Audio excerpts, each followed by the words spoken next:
Às vezes a gente pensa na Amazônia e você pensa, tá lá, tá acontecendo. Não, é metade do nosso país. É simplesmente esse o espaço territorial que a floresta significa. E se você pegar, eu acho que hoje você tem, nessas políticas, nesses locais que o André falou, Congresso, governo e tal, você tem uma síntese, uma leitura bem clara da agenda do que é. Então você pega no Congresso, você tem um projeto de emenda constitucional, 215, a PEC 215, que visa o quê? Visa retirar direitos das populações indígenas, visa abrir a possibilidade de você rever demarcações de unidade de conservação e terras indígenas. Unidade de conservação e terras indígenas são as maneiras mais eficientes de você combater o desmatamento, de você criar muros de contenção para o avanço do desmatamento. Você tem código florestal, o problema é o gestual que o governo faz a aprovar um código florestal com anistia. O gestual é de que é o seguinte, sim, vocês que desmataram estavam certos, esta lei que preservava a floresta estava errada. Lá no Xingu, por exemplo, na região lá de Altamira, você tem 3 resecs, né?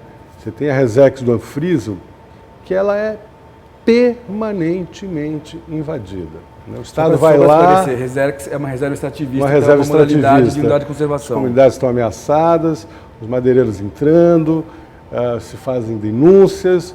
O Estado vai lá, faz uma ação pontual, né? E, enfim, há uma retração momentânea e logo, imediatamente após, ela se restabelece e a exploração continua, né? Esse é um cenário de anos a fio, né? É impressionante a inoperância. Eu acho que a questão da madeira está ligado a vários fatores, né? Mas o aparelhamento do Estado, essa ineficiência do Estado, ele pergunta, cadê o INCRA, cadê os órgãos? Por que eles não funcionam aqui? Eles estão cravados de interesses econômicos regionais.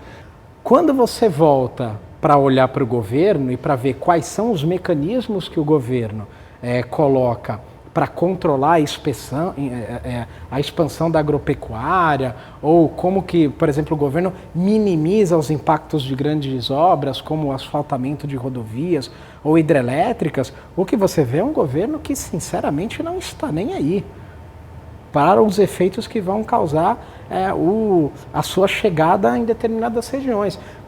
Eu costumo dizer que o governo muitas vezes não está na Amazônia porque não está planejando, não está na Amazônia porque não está coibindo o crime, não está na Amazônia porque não está fazendo o planejamento correto da região e às vezes quando está de forma errada. As grandes hidrelétricas na Amazônia são um exemplo disso. Você está construindo uma obra, qual é a hidrelétrica hoje em pauta na Amazônia que você não tem uma situação de conflito extremo e grave e de grandes impactos para as populações locais, sejam elas tradicionais, pessoas que vivem na cidade, quer dizer, o impacto é total. Não há um planejamento, né? Claro, em relação à Amazônia. As coisas acontecem, né, com forças contraditórias o tempo todo operando, com políticas contraditórias todo o tempo operando. Por exemplo, o agronegócio. Essa perspectiva de que o agronegócio só pode crescer se tiver disponível a possibilidade de avançar sobre novas terras, né? Esse paradigma ele tem que ser quebrado, né? Você tem uma improdutividade nesse país de áreas que já estão abertas, né? Que se você não tiver uma política que direcione, né, a ocupação dessas áreas, o aumento da produtividade nessas áreas, sobretudo a pecuária, né?